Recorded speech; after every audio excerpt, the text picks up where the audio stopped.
Kevin. Hey, Louie. How has it been, girly girl? It's been good. And this is you in the flesh, in the person. I'm a little bit wet. It's a That's just because I'm here. Thank you. Yeah. It's a steamy New York night. Me and Gavin are trapped in his back room. The fan's off. The fan is off. That's all for your listening pleasure at home. I want everybody We're to know. sweating for you, babes. Hi, everyone. This is the Mixed Reviews. We're a film podcast where we take a film subject, such as an actor, director, or a mini genre, and then we take 2 weeks, watch so many goddamn movies, and then we spit out a whole history for you, and then we tell you what we like and what we don't like. Yeah, we mix up those reviews real good. We do. We're not alone today. No, we're not. Oh, no. Not the oh no. We have a very special guest. Please welcome to the stage, Kevin. Hi. Hello. Hi, guys. Hello. Huge honor to be on here. I've been listening to you guys for a few years. Definitely one of my inspirations to start my own podcast, so thank you so much. Shut up. Zooming in from the great state of Oklahoma.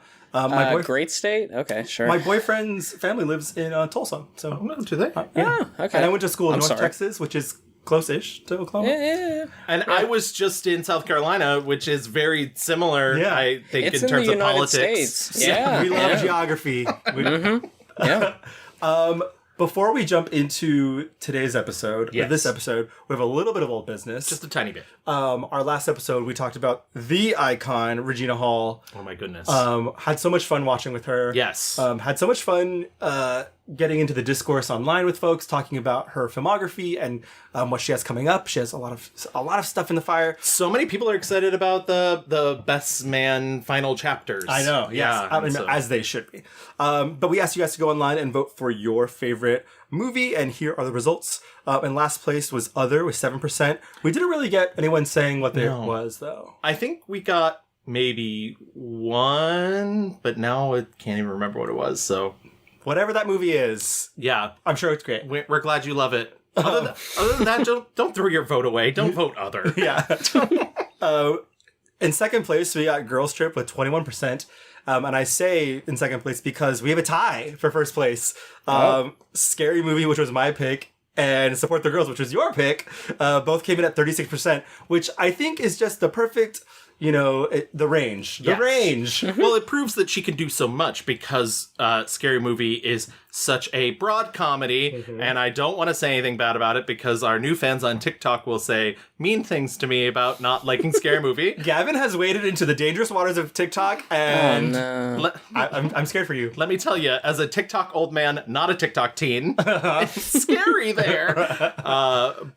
And then you get the dramatic chops that come out in Support the Girls, as well as the comedic beats, but just really able to show that range from ultra silly to very indie serious. Yeah. Kevin, what do you like with Regina? Any thoughts? Any feelings? I was listening to your episode and I was like, I was just like, one of them has to pick Scary Movie, and I assume somebody's going to pick a more dramatic Support the Girls. And I mean, the thing with Scary Movie, it's like, yeah, if you watch it now, you're just like, ugh. But 8-year-old me, Yes. It's still fucking hilarious. And do I laugh at jokes that I shouldn't be laughing at? Yes, but I'm laughing because the 8-year-old me is just like, These are bones. This is a skeleton. This is bones. Gavin was mentioning earlier, people on TikTok were saying, like, it's not for you, blah, blah, blah. Which, like, it's valid, and it's also not, like, there are things that shouldn't be made for anyone.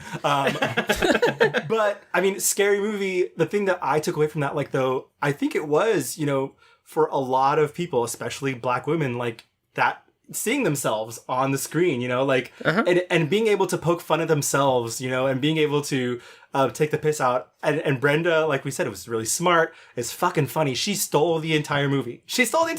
And deservedly so. Cindy is a dumb white blonde bitch. Yes. Yes. So Brenda stands. Thank you for voting. Regina, we cannot wait to see what else is coming down the pipeline. But we are moving on. Moving on. So this week, we have an extra special subject. Kevin, when you contacted me, I was on your show, Almost Major, and you were like, hey, would you ever be into picking this next subject? So could you please tell our audience who we're going to be talking about today? we are going to be talking about Juliette Lewis. Mm-hmm. We're getting kooky and we're getting booky. We certainly boy. are. Now, my initial reaction when you pitched Juliette Lewis was no. Why is that? Why is that? I want that on the record. And only because, not because I don't think she's a good actor. I think she's actually a fantastic actor. But it was her connection to the Church of Scientology, which is waters that we here at the Mixed Reviews don't really want to wade into, right. in all honesty. Yeah. But you told me a amazing piece of information that as of December 2021, she has renounced her affiliation with the Church of Scientology. And I read that and I was like, did somebody edit this so that I could do the episode? Because I was like, I did not even know that. I was like, oh, and then I looked and I was like, actually, she just left. Yay. It was surely a quantum leap moment. Yeah. History changed for the better. But that's what I meant by that. We all watched Quantum Leap. I'm not ancient. Anyways. Yes, I know what Quantum Leap is, Gavin. You fucking nerd. It's on MeTV right now. Yeah. It probably is at a mini marathon. R.I.P. Dean Stockwell. But I think what's really interesting about Juliette Lewis is the way that she sort of fully throws herself into these roles, which is not to say that anybody else we haven't. I feel like I say that about a lot of actors we cover. But she's the Legacy, which I didn't know about. And I had seen her dad in many films. I've seen Westerns before. He's there. But finding out like her backstory and how she comes from this family that like encouraged her to be emancipated from them. And it's a wild childhood that leads to this wild personality. Yeah. And I think she's kind of a fascinating subject to delve into. Kevin, I want to know, like, why did you bring her to us? What was your, like, inspiration? Well, I'm a child of the 90s, but I'm also just obsessed with 90s actresses, and that also stemmed from Yellow Jacket starting, where we have her, and we have, everybody else on that, and I was just like, there's just, and like all this, when I think about her, I don't think about movies from like 2010, even though she has good late career stuff, but like I just saw all the 90s stuff, and it was just like, that would be very interesting to get into. Not to spoil my experience with this, but not all of them were that interesting to get into, but welcome to the Mixed Reviews. Yeah, but regardless, like even the ones that weren't even that good, she was always a shining star in it, and it was always doing her thing. I could always rely on her. It was just more so everything around her. Growing up, whenever you saw her in a movie, it's like, oh, it's that girl. Like, even when I was too young to know who she was, I was just like, oh, I always know that she fucking brings it, and she's such a like specific energy. I feel like, and we'll get into it as we go through her career, like she's kind of always operating on like one of two modes. It's either like innocent, demure girl or like fucking wild child, like just Yellow Jackets level shit, Finding the places in between was interesting, and we'll probably see that as we go later into her career.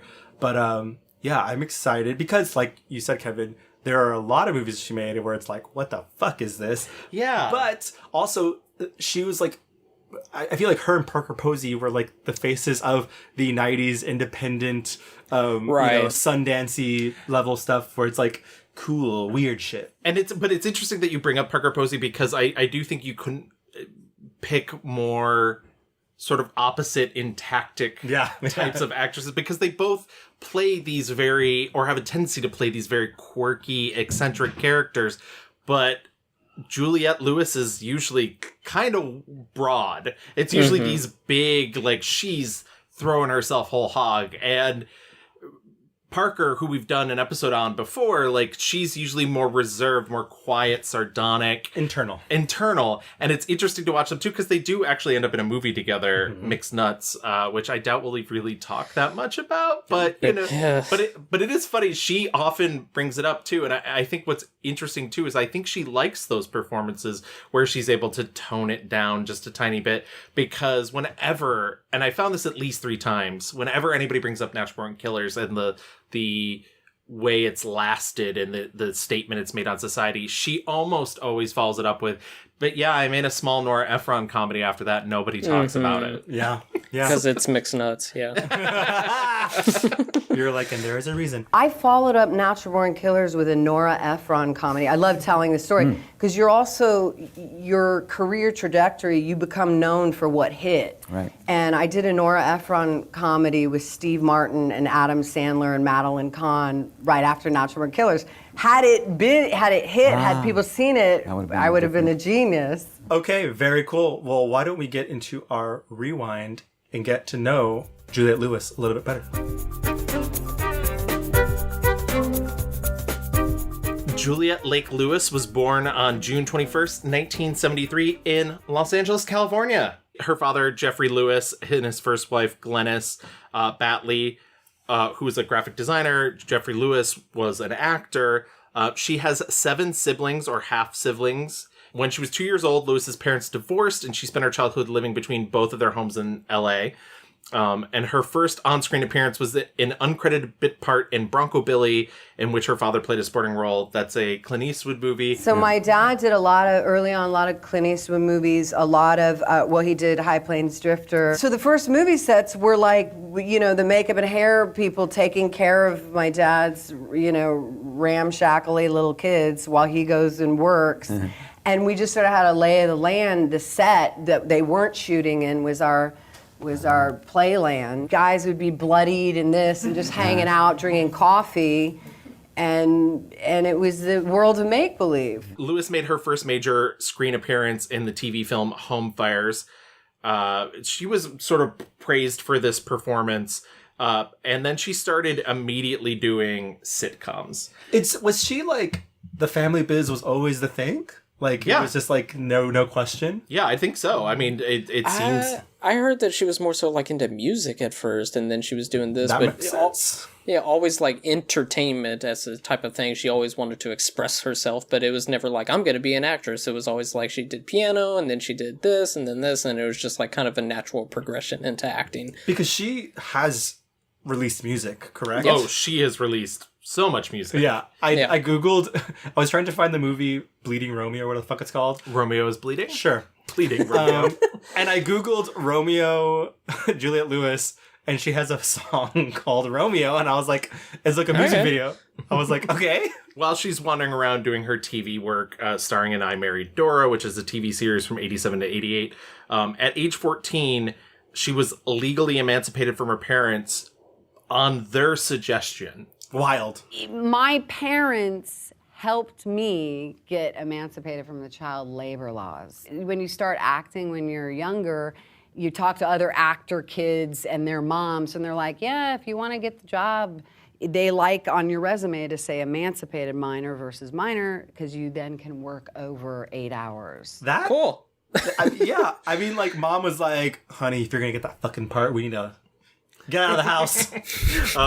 For a little bit, she was living with actress Karen Black, whom I love, and at age 15, she decided to drop out of high school and pursue acting full-time. That's fucking... I mean, that is kind of radical. She's saying it sounds radical, but it is. It's like, absolutely... That's not normal for most people. Yeah.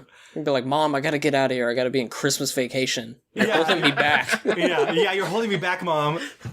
I have to be the third Audrey. Yeah, it's such an odd thing to be like, oh, for the business portion, it's better if you aren't living with us. If you are... So she had to move out of the house. Yeah, because she was no longer legally, like, right. seen as their child. Right. Imagine at 15... I mean, but I guess if you grow up fast, your dad's in movies, you're around sets all the time. Right. Being emancipated, and then 4 years later, you're going to be in Natural Born Killers. Yeah, right. Jesus. I know. Like, that's insane. It's bonkers to remember how young she is in that movie, especially because that portrayal doesn't feel young. No, it feels very lived in. And I know we're going to get to that. I know there's a weird jumping point to, like, move into that. Kevin's like, fuck it, I'm hard for this movie. But no. We'll get into it. Yeah. But I will say, I think it's really hilarious that she makes that movie and then but like 2 years later makes From Dusk Till Dawn, in which she's playing considerably younger. Mm-hmm. And but anyways. So weird. So she has talked about that she doesn't really have any training. She took a couple classes. I did go to a cold reading workshop when I was 11, but I went to 3 classes. It was this lovely woman who had taught just a handful of kids in her backyard, and we would read scenes, and I guess I developed a sense of improvisation. But basically I learned the one thing for auditions is when you're given material in 5 minutes to look at the line, make it your own, and say it, to commit to it. I mean, that is an art in and of itself. Anyway, she died the 3rd time I went. It's funny and tragic, funny now. But at the time, I was like, I'm not going to class anymore. That's so sad. She keeps saying these things like, I know how it sounds, but guys, it's super chill. Don't worry about it. I think she's such a nervous interview that it makes for such a good interview. Yeah, I get that. Because she's just kind of like, I'll just say whatever, and you can piece it together. Very manic, yeah. Yeah, absolutely. And but she, you know, she's talked about she grew up with a big imagination, and so it was easy for her. That like, somebody found a really old interview clip of her being like, acting is lying, and I've just been really good at lying, and it like cuts back to her. I fucking love that. It cuts back to her, and she's like, that little shit. Try to really feel like death is near and really put myself in that head frame for hours on end. I mean, I don't understand that. I just understand that acting is lying, and you can lie a million different ways, but you are faking it. I love that. That's What a 1995. smart ass. That's all I see. I mean, I just love like how unpretentious she kind of like sees all this. And that's probably just because she grew up in it and is seeing, there was never any romance, right? It was just like the work. Well, that's the thing, is it's work. Yeah, it's absolutely work. I mean, and once again, not to harp on the emancipation thing, but it's wild to me that she'd be like business-minded at 14 and be like, listen, I got it, like walking in with like a briefcase and a power suit and being like, Mom, Dad, I'm out of here. She gets a small part in the science fiction comedy My Stepmother's an Alien, and then her first major supporting role is the aforementioned National Lampoon's Christmas Vacation. I think this is maybe the first time I saw her as a kid. Had to have been for me too, yeah. Yeah, I mean, I probably saw, I've seen this movie but I didn't clock who she was, you know, right. like obviously. But it is a performance that I found memorable, but I also think it's because as a child, I think by the 3rd Vacation movie was when I picked up on the fact that the kids were different. Different kids, yeah. At each time, and she was so radically different looking than the previous Audrey, because the previous Audrey, and you know, it was a heavier set person, and also she was seemingly older and then was suddenly younger. Yeah. And so, but other than that, I don't know if there's that much to say about Christmas Vacation, other than I know there's people who watch it every year. I'm not a Christmas movie person, so I don't. It's a classic. It's a good bar movie. Yeah. The shitter's full. That's what I remember mostly from it. She followed roles in the independent dystopian film Meet the Hollowheads, which I did watch. And that's a wild time. Yeah, that is definitely like a VHS little curio. It was directed by Thomas R. Berman, who's also a makeup artist. And because he's a makeup artist, it's like every chance they get, they're like, here's some pink goo, and here's some meat slicing off of a thing, and here's some like, big prosthetics. And it's like famous makeup artist trick, meat slicing. Yeah, it's like, got it, dude. Got your gooey gag. When I watched that, I saw that it was on YouTube, and I was like, this looks like somebody ripped it on VHS. I was like, Amazon has it for 99 cents. It says it's in standard definition. Yeah, I'll do that. It's the same exact copy that's on YouTube. It's the same brand. I like previewed it on Amazon and was like, oh, I avoided that. I avoided giving my 99 cents to... They gotcha, Kevin. She also is in The Running Kind, which is another movie I fully watched and then was like, oh, she's like in 3 scenes, so great. But she's still sort of doing TV back and forth. But her first big break comes from Cape Fear. Yeah. She plays Danielle Bowden, the daughter of a family targeted by psychopathic criminal Max Cady, played by Robert De Niro. It's a Scorsese film, comes out in 91. It's funny, she talked about this because her career was really moving in this direction she didn't want it, which, once again, just pointing it out that she's like 17. Yeah. And she's like, ugh, my career. So she's like, I'm retiring. Fucking wild. 17, out of the business. And this project... And then Marty calls. Yeah. Well, I mean- so she auditions for this. She's the first person they see. And they proceed to see 500 other girls audition. What a waste for of this. time. Yeah. Yeah. You can't hire the first girl. And so they went all around the U.S. looking at ingenues and experienced girls and new people and went back to me. I did get called back like 4 times, and it was a really lengthy audition, but it was awesome. She's also saying that one of the reasons that she really wanted out of the business was because doing all this television, they were really pushing her towards this like specific sitcom TV type acting. Yeah. They were hiring her acting coaches that were like, smile more. Yeah. And she's like, that's not... She was like, guys, do you not get that I'm fucking weird? I had done sitcoms. That's all there was offered to a young person in the acting arena. And when I had blonde hair, I was the pretty airhead. And when I had brown hair, I was the sarcastic, moody daughter. So that's as that's as silly as it was. But here's what's funny is, so I was doing this sitcom, and they actually hired an acting teacher for me to try to get me to conform. So all those things that Scorsese later validated, they were trying to tear it down. So they'd hire an acting teacher to try to get me, literally who would go, smile, to try to get me to have more energy and to not fidget, to stand up straight and be like, gee, Dad, I don't understand, and deliver, to try to get me to do that stuff, because that's what was going on TV at the time. I did leave out, and just to travel back in time real quick, like Dr. Sam Beckett of Quantum Leap. God damn it, Kevin. Oh, boy. In 1990, she does the TV film Too Young to Die, where she meets Brad I Pitt. think it's pronounced Too Young to Die? To die? Question mark? Yeah, don't want to leave that out. It's a film in which she plays a young woman who's coerced into murder. I know you liked it a little bit less than I did, Kevin, and I gave it I gave it like a 3-star just because I was a little surprised at like how liberal it was for the time period it was in. I realized, I had seen this movie before when I was too young to understand it, for sure. When you were too young to die? When I was too young to die. Too young to watch? Yeah. Yeah. I think in my head, at our house, we had a DVD of this. I don't know wow. why. I don't know why. But I remember watching it and like not understanding it. I watched it again for this, and I was like, oh, this is very fucking dark. Oh, yeah. I think she's really good. And I'm just like, it's also very strange to see Brad Pitt and being like, you're not attractive at all.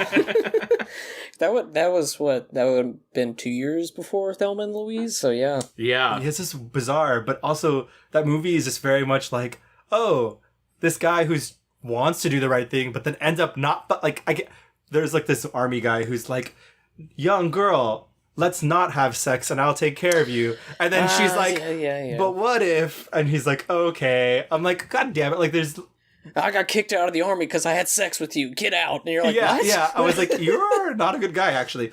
But the main thing is like the end of the movie ends and it's like, there are lots of, kids who are killed or on death row. And I was like, oh, this was fully at the time when like the government was freaking out that like teenagers were murderers. Right. And we needed to like have like tough on crime shit. But also at the same time, I did appreciate that it was like, but also maybe we should rethink capital punishment because it's well, like the end of the movie is like that court scene where like the lawyer is like, fuck teens, fuck, kids who are behaving badly. We need to set an example. And then the end of the movie, she's just like crumpled talking to this fucking lawyer and she's like, they're gonna kill me? So they're taking me to death row. I'm gonna die now.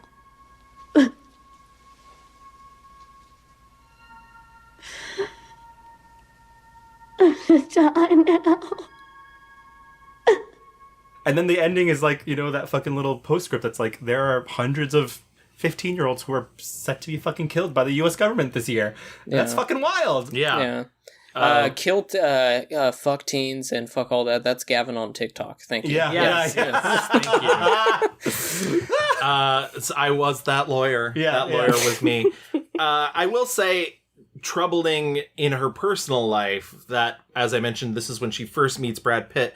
They begin a relationship. Now, for those playing the home game, she's 16 at this point. Brad Pitt is 26. That's not 16. That's bad. Okay. That's really bad. That's disgusting. Yeah, that's really... it begins a 7-year-long relationship. He was 26. Damn. He was 26. Jesus. Most people don't remember the fact that he had dated her because they think of like the high profile like Jennifer Aniston. I knew that they had dated. I just didn't realize how that long. Yeah. that long, but also like that early in her career, and also the age difference. That's 10 whole fucking years. Yeah, and she's fully a minor. She's absolutely a minor. Whenever I get asked about the Brad questions, I'm like, do you want to talk about Rodney Rosine, my 7th grade crush? Because that was my boyfriend too. I do But you wanna guys talk don't about- want to talk about Rodney. No, She also runs into some legal trouble at the age of 16, which makes her a total badass.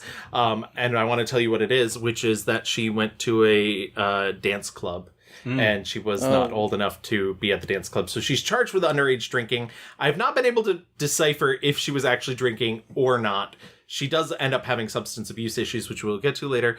But she has a mugshot from this. And she I didn't see this. Oh, yeah. She jokingly asked if she could keep it because she wanted to put it up on her wall someday. And her father, as a present later in life, actually did get a hold of it and blew it up. And it's in her living room. Amazing. Icon shit. Yeah. And she's like, yeah, like it gives me like street cred. But then I have to tell people like, yeah, it was just because I was at a dance club at 16. So it's really wild though, because I think in Too Young to Die, she...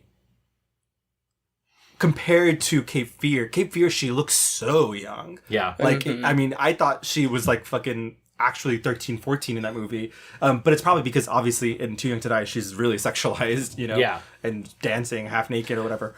But Cape Fear comes after. Yeah. I do want to say, and maybe this is the time to bring it up, and we will see this amongst many of her 90s films.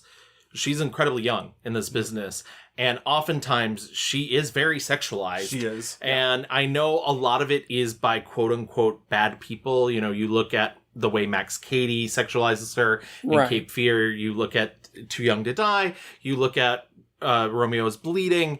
And you could say like, oh, well, the person who's like having these intimate relationships with her is not somebody you're supposed to be rooting for. But I do think there is something about the male gaze, because also those characters are often presented as like cool. Yeah. I mean, even like, you can go as far as like Stranger Days, you know? Yeah. Like, she's always and this is the thing, I think, well, Strange Days. But Strange Days, sorry. But like a part of it is like, she plays broken very well. yeah. She's very good at it, but unfortunately a lot of these movies, it's, you know, California, like it's this all these movies where she's a victim, and not only a victim, but a victim who has to like take her clothes off, and so it just in this experience, because we watched so many of her movies in a short amount of time. Well, that's the thing you notice is when you watch them in this compressed thing, you're like, oh no. Yeah. And so, I mean, and that's kind of like what I was talking about earlier. She has these two modes where, like, you know, one of them for sure is delicate, broken, or taking advantage of young women. And even in, like, you know, she isn't like a sexual being or whatever in Cape Fear. I mean, Right. There's no like fucking. You know? But there's a sexual undertone to it. Yeah. That mode, I think, especially after Cape Fear, people keep going back to that well, and she keeps getting a lot of roles in that vein. But I thought she was incredible in Cape Fear. Oh, she absolutely is. And as we mentioned, she's the daughter of this family that's being stalked by Robert De Niro. I rewatched it for this. I had not seen it in a while. I fucking love this movie. Yeah, it's awesome.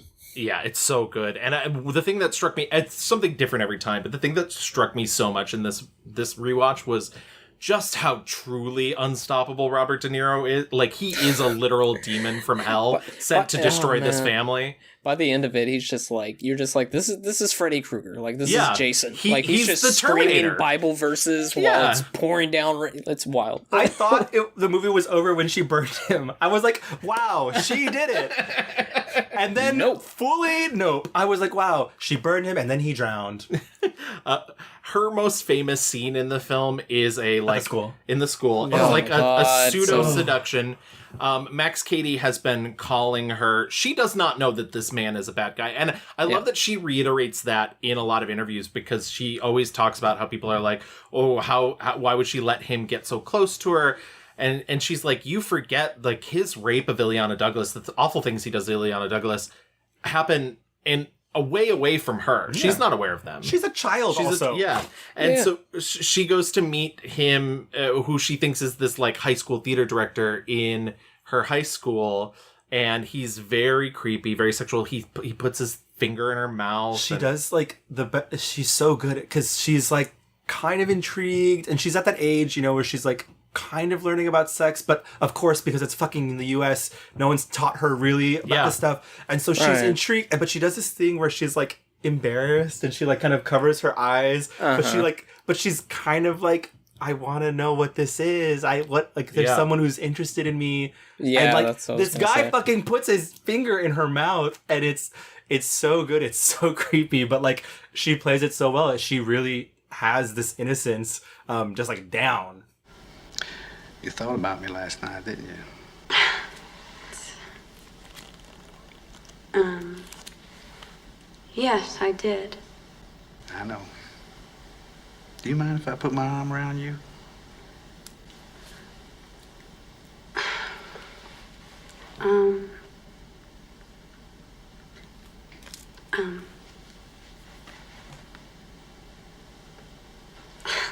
It's okay.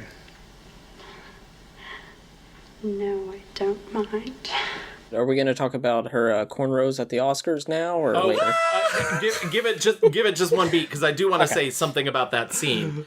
So that scene is 3 takes. Wow. That is the first take. That's in the movie. And on top of that, Scorsese was like, forget what's written in the script. Wow. He said the one thing that's going to happen in this scene is that Robert De Niro's going to do something to you, and just go with it.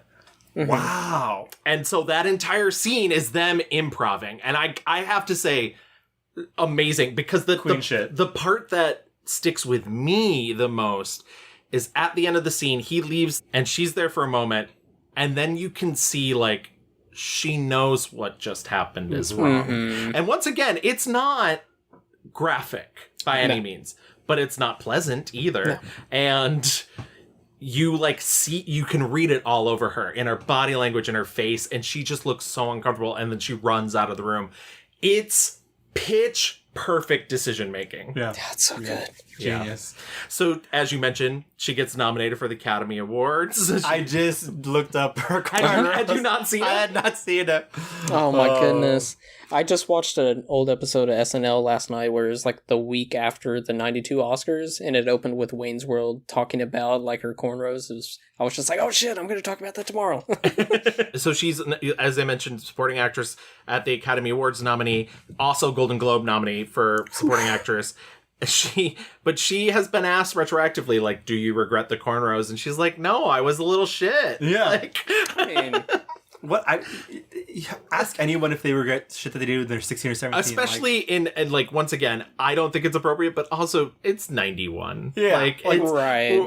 White people are terrible in all time periods. Yeah, it's 91. Yeah. Mom and Dad. I'm gonna get cornrows, and you can't tell me nothing. You can't tell me what to do. That's what emancipation gets you. In 92, she has a supporting role in Woody Allen's Husbands and Wives, and I played the famous Woody Allen card that we established in the Diane Keaton episode, which is that I will no longer be watching Woody Allen films for this show. So she could be the most amazing person in the movie. She could have solved world hunger in the film. We will never know. I will never know. She also does the movie That Night, which is a coming-of-age drama set in the 1960s. So cute. I love That Night. Yeah. The baby Katherine Heigl. Baby Elijah Dushku. Oh my god. Just years away from Soul Survivors, man. Oh my god. Your favorite film? Oh man. You guys know that I fucking hate child actors. Yes. But in this movie, I love them all. So cute. I love them all. Oh my goodness. They're so good. It was very like Crybaby via My Girl. Yeah. Like, Yeah. it's just so good. This is a movie, and this is not a spoiler alert because it's so dumb. This is a movie that has the audacity to end its film with like, but that summer changed my life. I know. Yeah. So cute. But I liked this role. I liked this performance, and I liked that this was somebody that we hadn't seen from Correct. Juliette Lewis at Correct. this point because she's bleach blonde. I think a lot of people, and I think there's a lot of comparisons because of Romeo's Bleeding and because of this other independent film that I think we all saw, Room for Rent. There's a lot of Marilyn comparisons, but I would actually say this is her at her most Jane Mansfield. Who are you? I work here. I'm Rick. You want to let go of my hand, Rick? You think you can control yourself? I'll stop shaking when you do. I just love though, like you're seeing for most of the movie, you're seeing her through the eyes of this young girl, And that's what makes it work. Yeah. And it's this young girl who just like loves her, is obsessed with her, and she's just like, she has her same perfume, listens to the same records, and then finally like realizing, also just like I love like her making out with her hot boyfriend on the lawn, and all the old ladies are like mad but like also jealous. C. Thomas Howell plays her boyfriend. Oh, who could we forget? Okay. Yeah. But like this movie like gives you that outsiders feeling because it is like kind of like it's like white on white crime in this movie. Yeah, they're like mad, like you're white but not the right type of white. It's like okay, you fucking idiots. Apparently she was not like the director on this. Did not get along with, and the director did not like her. It doesn't show in the performance. I will give them that. Like, She was contrasting Natural Born Killers, where she got to do so much stuff and improvise and whatnot, and then on this movie it was like to the T. The director, if she did anything wrong, he tried to get the other actors to like gang up on her because she wasn't doing her job right and stuff like that. Wow. So what a dick. Aggressive behavior. It's interesting too to like listen to her talk about working with directors, because she has said that she really thinks directors she thinks of them as teachers. Well, I'm not academically trained in the sense. Well, I'm just not.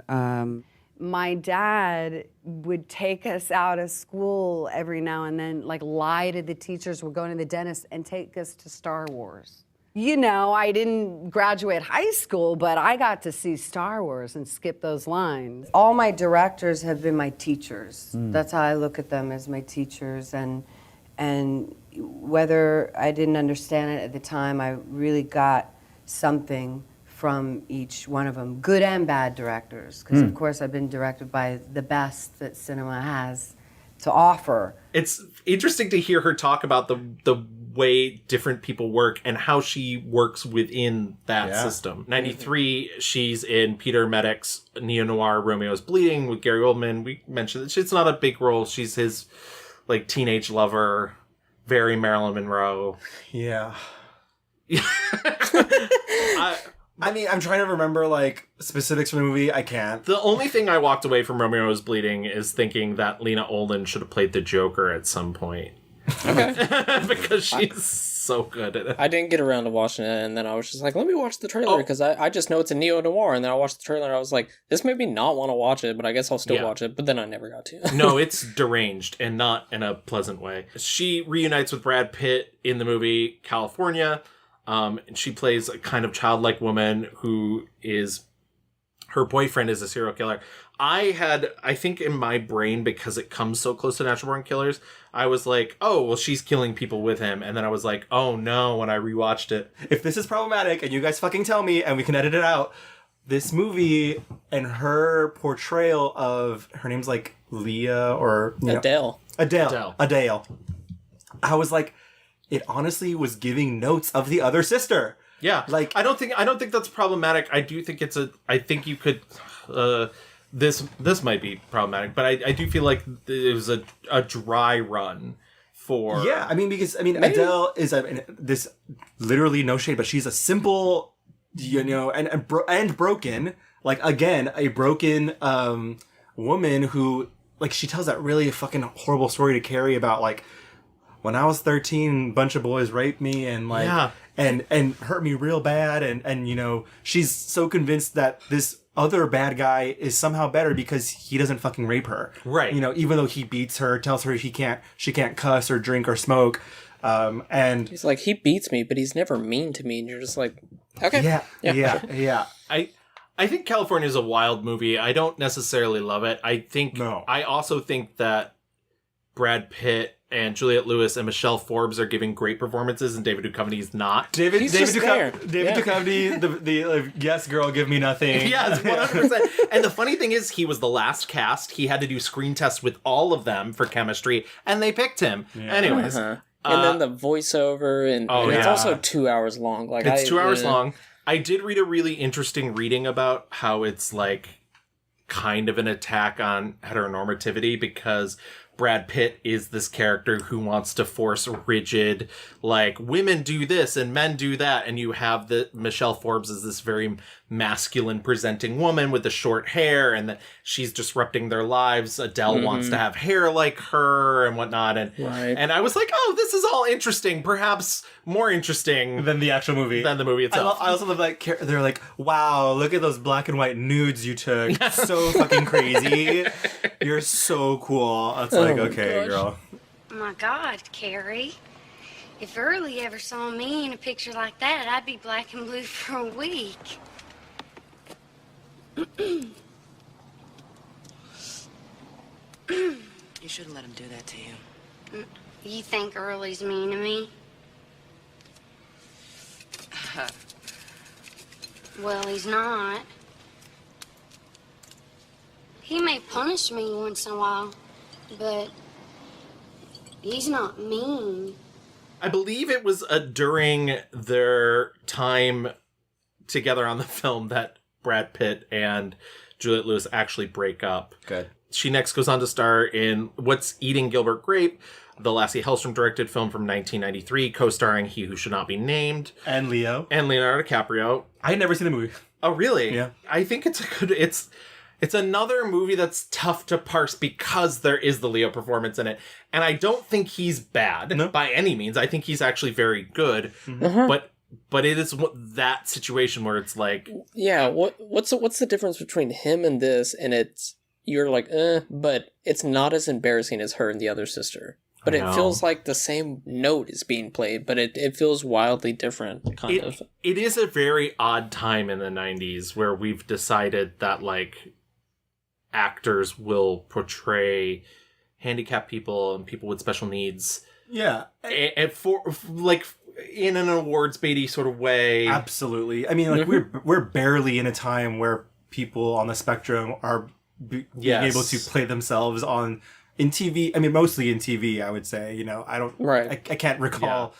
I mean, these are conversations that are obviously difficult and tricky, especially because we're talking about a time period when, like, that wasn't even part of the conversation. Right. You know? Absolutely was not. Yeah. Leo, for better or worse, did a very good job. Yes. You know? And I think he did, for being a young shit, because he truly was in that time period, I think he did a lot of really sensitive research.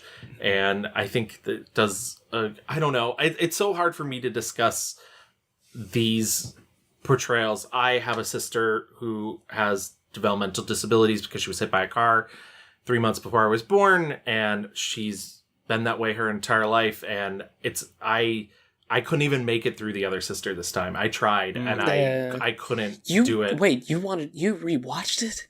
I did. I tried. Goodness, sir. The dedication to the pod. I made it about halfway through, and I was like, I absolutely cannot. And so it is hard to watch these performances for me because.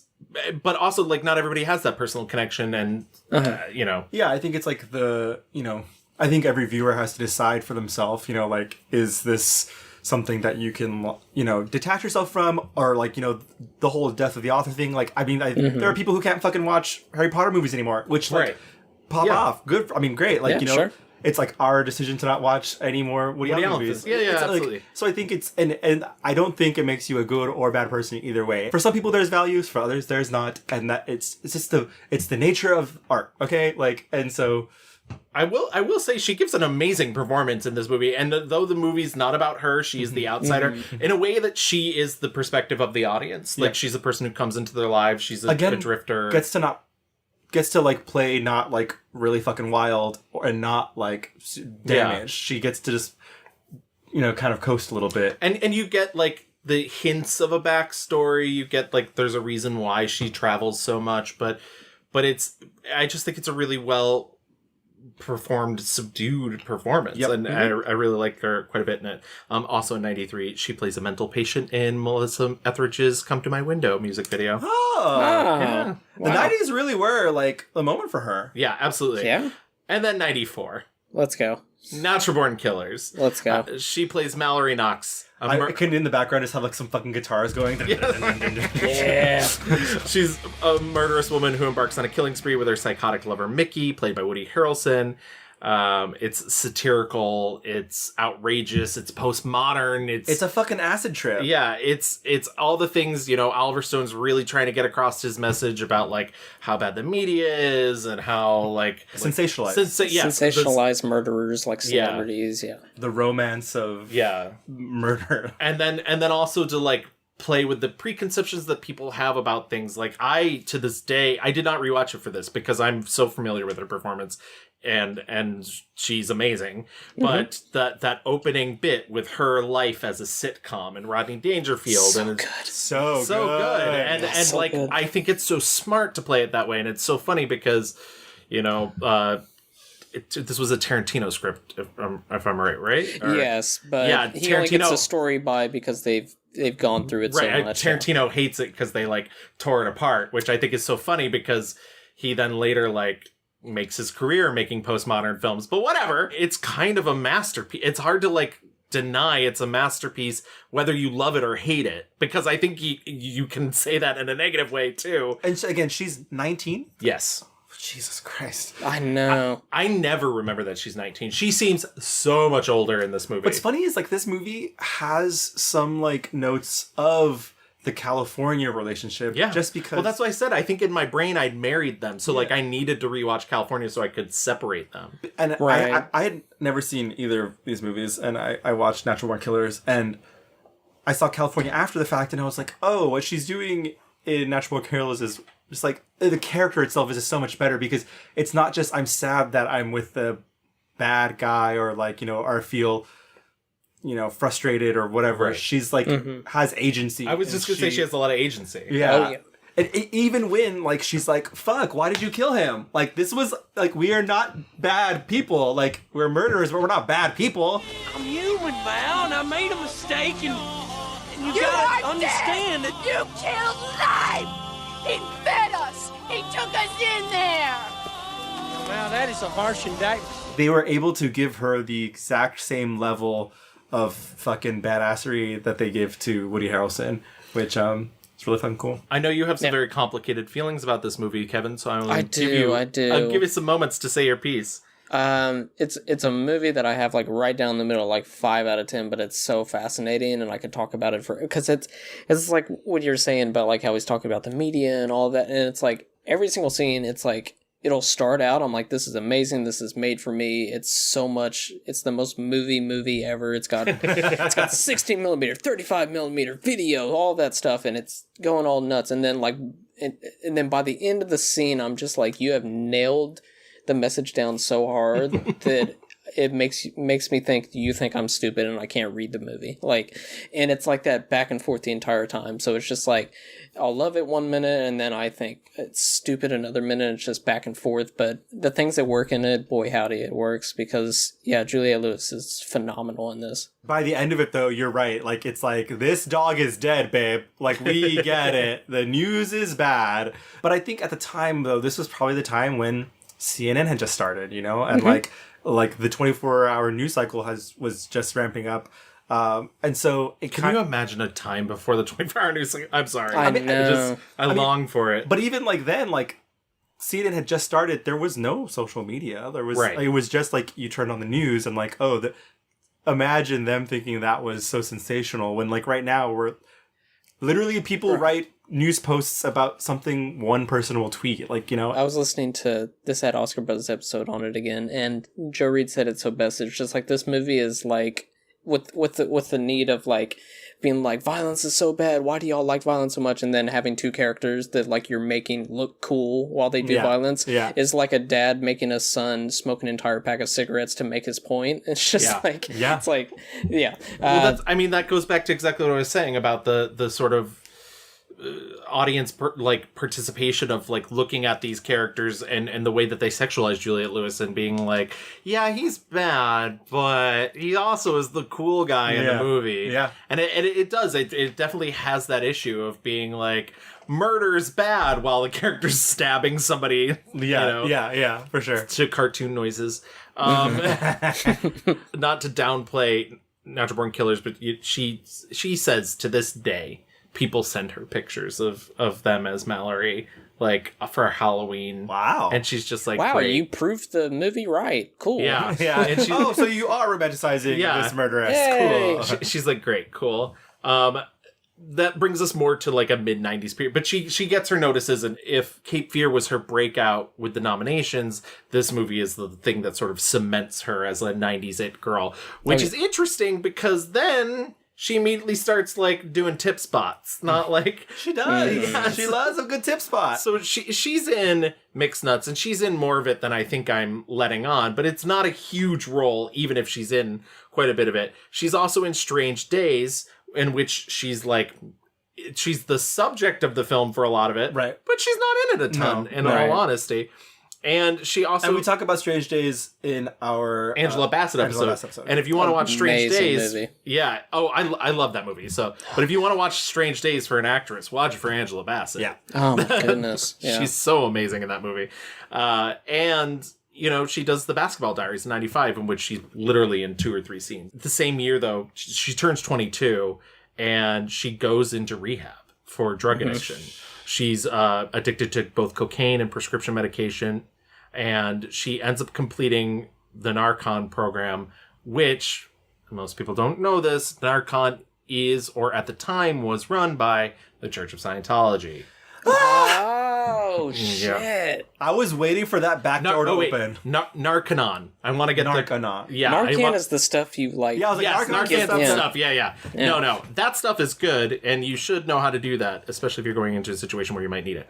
I actually got training in that at Blue Stockings, which is a great place. But that's a little plug for New York City. In 96, she does The Evening Star, which is the sequel to Terms of Endearment. Huge flop. And she also does From Dusk Till Dawn in 1996. And every time someone asks her about this movie in an interview, she's like, I did it because Quentin asked me to do it. Men love it. A lot of guys like that movie. I don't know. I don't know why, but I get comments on it. I just did it for fun because Quentin asked me. I just did From Dusk Till Dawn, like, just for fun. He's like, hey, what are you doing this summer? My friend Robert Rodriguez is shooting this crazy vampire movie. Will you play the daughter? I'm like, yeah, okay, I could do that. There it is. Like, so she's just like, I don't want to talk about the vampire movie. Can we assume that through Narcanon she gets into the Scientology world? I believe her parents were both practicing Scientology, or at least her father was. So there was background there. Unfortunately, I am a man and I love From Dusk Till Dawn. I'm sorry. I think it's a fun movie. Oh yeah, I don't have an issue with it. I'd watch From Dusk Till Dawn right now. I love fun vampire so movie. much fun. I also I like that the vampires look the way they look. Yeah. It looks so fucking weird. I'm like, I know. I love a good weird looking vampire. I don't like the Twilight looking vampires. I want them to look fucking like bestial. I think it only suffers on this show specifically because we've like had an opportunity to talk about it so many times. We did a Selma Hayek episode, we did a Robert Rodriguez episode, we did a Vampires on Film episode. Oh, so my like, goodness. So if you want to, take your pick, girlies. Yeah. But she is very good in the movie, and she does have to deal with Tarantino being real creepy about her. So, but also don't we all? Also, like, why would you pass that up if the man who wrote it, Quentin Tarantino, asked you to be in it, and Robert Rodriguez, who's like up and coming at the time, fucking do it. Mm-hmm. In 1998, she appears in the movie Some Girl, which is weirdly a Marissa Ribisi vehicle, who is Giovanni Ribisi's sister. Giovanni Ribisi, also Scientologist. Yes. Okay. I think Some Girl was the first movie I watched for this. Was Some Girl a play? No. Okay. It felt a little bit like a play to me. Also, the guy from Clueless, once again, playing an asshole. I was like, he got it down. It's Jeremy Sisto. Yeah. Oh, yeah. Oh, man. Like I said, it was basically made to like be like, ladies and gentlemen, Marissa Ribisi. And you see how her career turned out. So. Three people clapped. Yeah. Yes. Clap if you care. In 1999, the aforementioned The Other Sister comes Here it around. is. I did mention that we should talk about it because it's a starring role. The road to hell is paved with good intentions. I don't think anybody went into this movie wanting to be like, fuck, people who have disabilities. Right. I forgot how awful Diane Keaton's character kind of is. She sucks so bad. She sucks so much. And then Tom Skerritt, who's essentially playing the same character he played in Steel Magnolias. Yeah, he is. Oh my god. Where he's just like, leave my daughter alone. Yeah, it's tough. I forgot Sarah Paulson plays the older sister. Yeah. The other sister, by the way, to like literally in your title other someone, I think it's such a strange. Yeah, that is fucked up. Of course I knew going into it, as soon as she started talking, I was going to start cringing for damn near 2.5 hours. Yeah. But Diane Keaton, she has the weirdest trajectory where every time she's around Lewis, she's so annoyed and wants to not be around her and is so embarrassed of her. And then when she's not around her and people are just like, if she gets her own apartment, is that going to be a problem? And she like stands up for her and she's like, she's one of the greatest people I've ever met and I love her so much. And I'm just like, this dichotomy makes no fucking sense, dude. And it's got that like very soft, it's a Gary Marshall film. It's got that very soft Gary Marshall touch. Like it's directed like one of his romantic comedies. And once again, Giovanni Ribisi's in it. Who's also playing a man with some mental disabilities. Yeah, it's hard to sit through. I mean, I remember watching it as a young person and being like, not obsessed, but I was just thinking like, the turkey and like they want to have sex on Thanksgiving and like the marching band, which you know me, you know me, the marching bands, and so I also do think very problematic, but I think her performance she has such a gentle touch. She's committed. The thing about this movie is I was just like, okay, yeah, it was fucking embarrassing, awkward, blah blah blah. If they were not playing those types of characters with disabilities and they were just anybody that Lewis would randomly play and anybody Giovanni Ribisi would randomly play, it's still such a boring story. Like no, you're not wrong. Like it's a very like it's not. Well, I mean, like because the interest, the pitch in Hollywood was like, picture this. But they have the, like, I'm sure the words they used back then were fucking horrible, So that the whole interest, the whole like reason for the plot is that she is this woman who is an adult, and who has these developmental issues, and if you take that out, it's like, what is this movie? It's nothing. Yeah. So therein is like the problem with the movie, right? It's right. I'm gonna be a veterinarian's assistant. Wow. But to do that, I need a high school diploma. I think the best thing for right now would be just to have a nice big long vacation and we'll explore your options later. I would like to explore my options now, Mother. 2000 comes along and she sort of retreats to indie films. You get The Way of the Gun, you get Picture Claire from 2001, you get Gaudi Afternoon from 2001. And you get in Enough, which is maybe the most high profile, the Jennifer Lopez film. Yeah. Mm-hmm. And she plays Jennifer Lopez's friend in that movie. But is there any of those movies that you specifically want to talk about in this? Slim pickings. Like what? So first of all, I Picture Claire was one of the first ones I watched also, and I was like, "What is this movie? Yeah. I don't understand anything that's going on. I don't. Humans don't behave this way. So what the fuck?" It was a movie. Yeah. If it makes you feel better, and I love Susan Seidelman, who directed Gaudi Afternoon.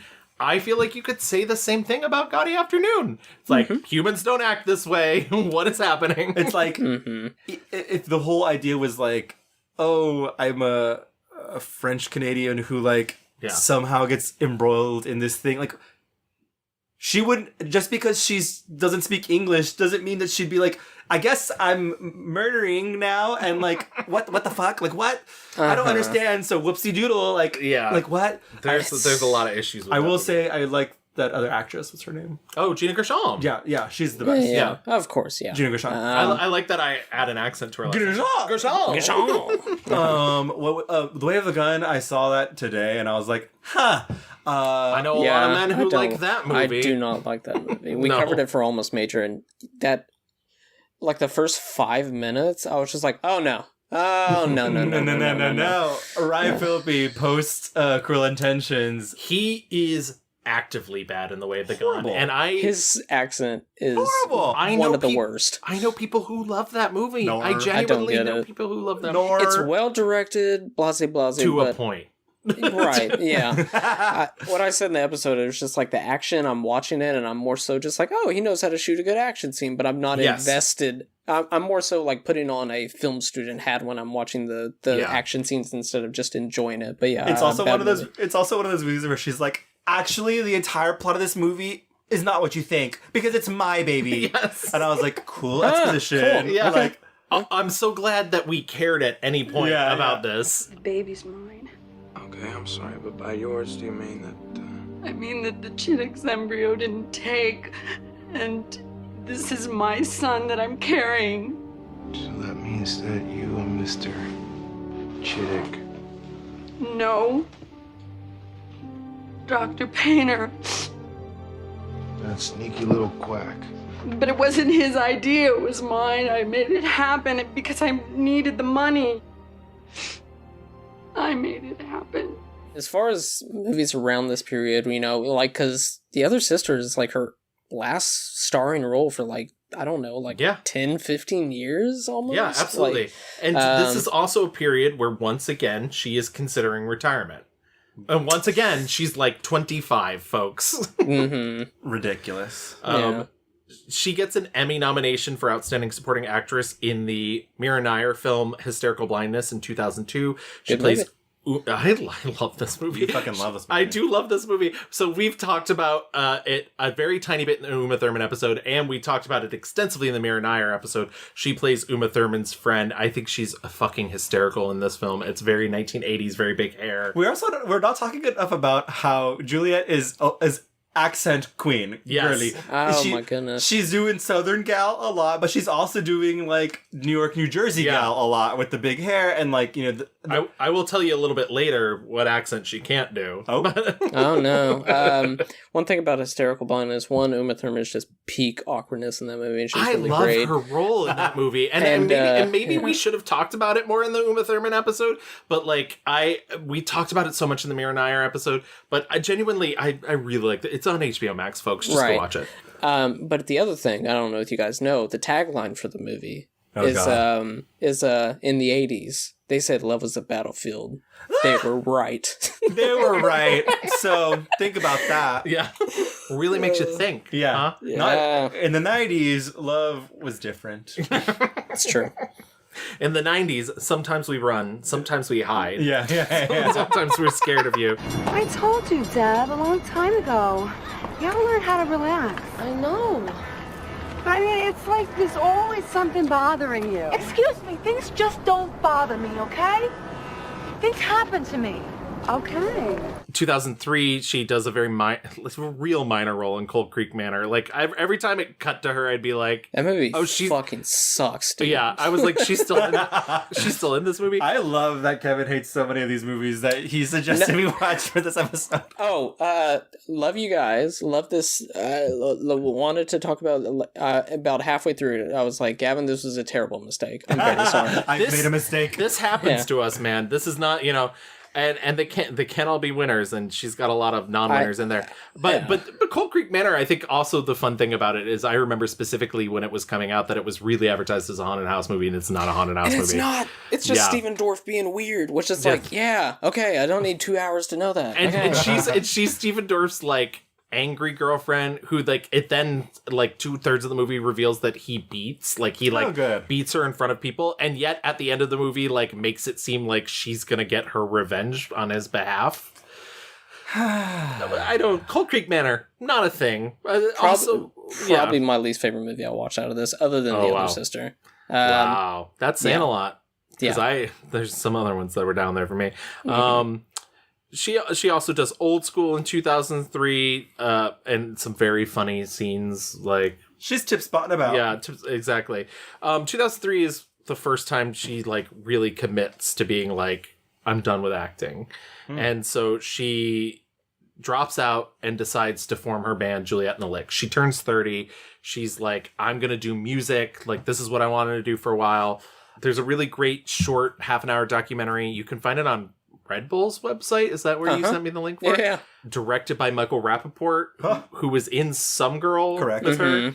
Yeah. And it's about her. It's about the 6 years in which Juliette and the Licks were just like a band. And cool. The initial 6 years, by the way, because they come back. Wow. Yeah. She like breaks up with them. Let me condense this real quick for you. Breaks up with them, starts a solo career, gets a new band called the New Romantiques, and they are her backup band. Sometimes she's performing just with them as the New Romantiques.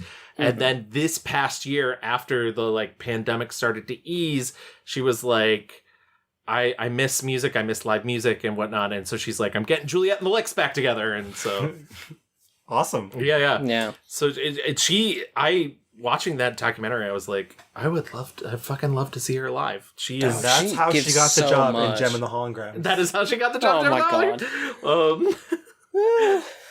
She does a bunch of music videos. She does Starsky and Hutch. She's in her like comedy era where she's doing like Daltrey Calhoun, which is a real piece of shit. So funny. Yeah, I know. If you guys could see Kevin's face, buy a joke, any joke. She does the French film Blueberry opposite Vincent Cassel. This is one of the films that Juliette got to be in with her dad, and they share a couple scenes together. They were both in The Way of the Gun, but I don't think they ever crossed paths, her and her dad. Yeah. In 2008, she's in Grand Theft Auto 4 as the... she's in the video game? Yeah, she's Juliette. Playing herself, yeah. The fictional radio station host. Amazing. Yeah, and so on and so forth. I just really want to get us to like 2009, where she's in Whip It with Drew Barrymore's. Thank God. Yeah. Oh my goodness. She plays Iron Maven, and she's like real antagonistic. You know, the first time she meets Elliot Page, she shoves him in a locker. And why did we talk about this movie previously? We talked about this movie because of pageant films. Pageant films. There it is. And this movie is delightful. I just don't. I get my life watching Whip It, and it makes me sad that Drew Barrymore has not directed since. I know. I love the fact that Steven Spielberg has been like, can you please direct again? Yes. Like... I love that Juliette gets to just be like a bitch from hell. Like really unapologetic and like, you know, throwing people in pools, getting into food fights. Yeah, like it's great. And she's just like this shaggy, she looks like a rock star, which she is. Yeah. Hey, you're Iron Maven. That's right. Kiss ass. Why don't you suck up a little harder? There's still part of your face that doesn't have duty on it. She does the comedy The Switch with Jennifer Aniston, which is funny because I had never thought about it till now that like, pit exes. She pops up in Conviction doing maybe the worst Boston accent I've ever heard in my entire life. And I do want to say this. The Boston Society of Film Critics gave her the award for Best Supporting Actress. Wow. The Bostonites welcomed her with open arms. They said the check cleared, yes. They said scene stealer. He told me that he got picked up for murder in air and that they couldn't pin it on him, and he laughed about it. I'm like now moving along real quick. I think the next big high profile thing she does is August Osage County, opposite Julia Roberts and Julianne Nicholson. They're the three daughters in the family, and they're having returned home for their dysfunctional mother, Meryl Streep, after their father commits suicide. All set in Oklahoma. Mm-hmm. My friend was a PA on it, yeah. Oh, really? Yeah. It's based on the Tracy Letts play, and let me tell you, the play is much better. Okay. I hope so, yeah. People didn't like this movie. No. Do you like this, Jim? Didn't get to her because I knew she was, not Julia Roberts or Meryl Streep.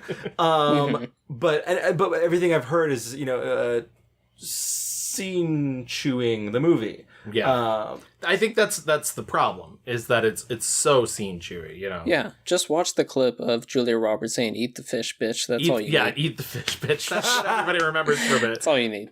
she does a couple more independent films, Hellion in 2014, and Kelly and Cal in 2014.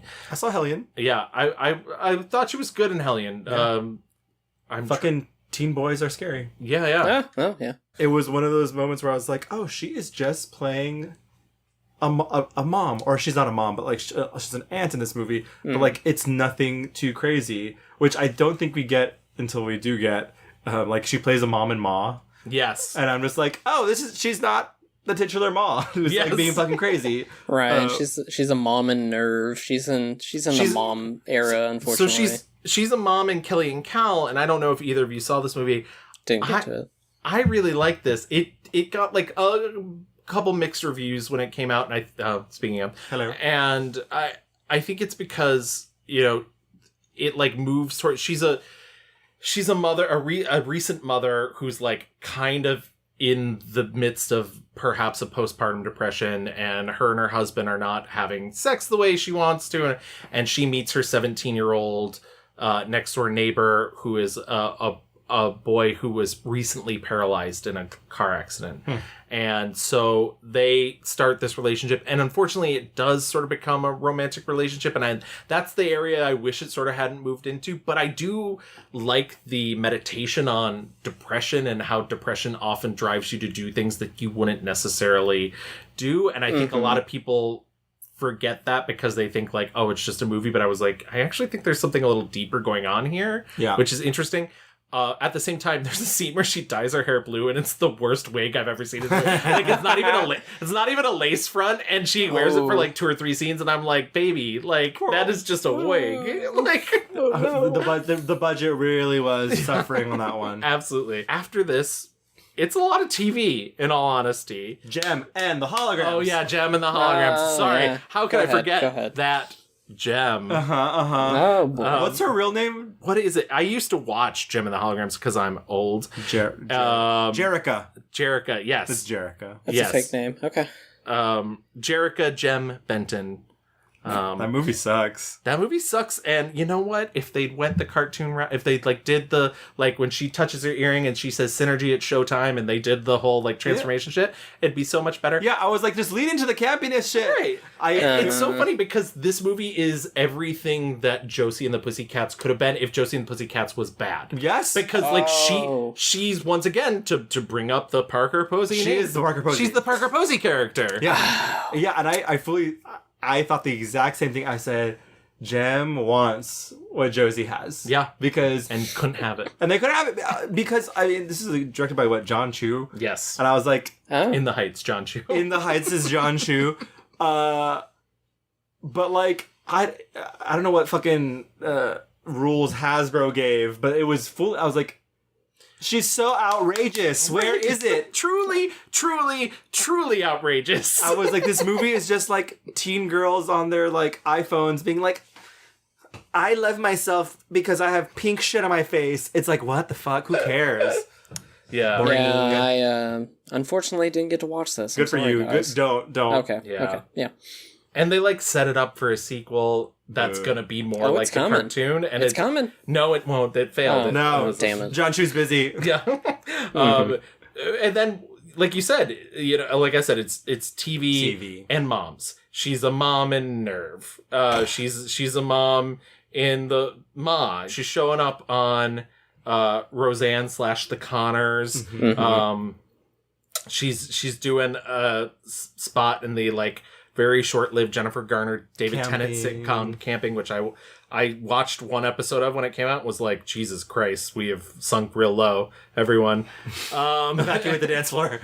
She does a guest spot on The Act, the Hulu show, and literally it is. And then she, after doing Ma with Tate Taylor, she also does a bit in Breaking News in Yuba County, which we mentioned last week. Correct. I've which never is a movie heard of that hate. until I started going through her movies. I'd never heard of it. She's good at it though. She's good. I will give her that. I fucking hate that movie though. Yeah, it really sucks.